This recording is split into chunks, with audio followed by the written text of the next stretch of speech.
ছোটোবেলা থেকেই কিন্তু আমার লম্বা চুল রাখতে ভীষণ পছন্দ, তাই আমি অনেক কম বয়স থেকেই চুল বাড়াতে শুরু করেছিলাম। কিন্তু তোমরা দেখতে পাচ্ছ যে আমার চুলটা ভীষণ পরিমাণে ফ্রিজি, খুব তাড়াতাড়ি এখনই জট ছাড়ালে এখনই জট পড়ে যায়। এবং আমি কোনো অকেশনে কিন্তু চুল বাঁধতে পারি না, কারণ আমার পক্ষে বাঁধা সম্ভব হয় না। তাই আমি প্রেফারই করি সবসময় চুলটাকে খুলে রাখার। তো আজকে আমি একটা অন্নপ্রাশন বাড়িতে যাব এবং চুলটা খুব ভালো আঁচড়াতে পারছি না, তাই জট ছাড়ানোর জন্য আমি যেটা ব্যবহার করি সেটা হচ্ছে এই আল্পসের রোজমেরি ওয়াটারটা। এটা কোনো অ্যাড প্রমোশনের জন্য নয়, এইটা সত্যি খুব এফেক্টিভ। যাদের ফ্রিজি হেয়ার বা যাদের এক্সেসিভ হেয়ার ফল হয় তারা কিন্তু এটা মানে ট্রাই করতে পারো। আই থিঙ্ক কিছু না কিছু তোমরা ইমপ্রুভ পাবে।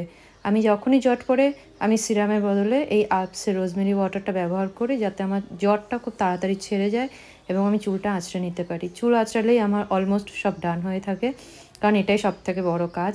তো এটা খুব এফেক্টিভ, তোমরা নিশ্চয়ই ট্রাই করো। এবং কারা কারা ভিডিওটা ভালো লাগলো তারা প্লিজ কমেন্ট বক্সে জানিও যদি ভিডিওটা ভালো লেগে থাকে। এবং লং হেয়ার সত্যি রাখা খুব ডিফিকাল্ট, আমি বলবো। পছন্দ হলেও এটাকে মেনটেন করা খুব কষ্টকর। আমার পক্ষে তো ভীষণ, কিন্তু আমার কাটতে ভীষণ মায়া লাগে বলে আমি এটা কাটি না।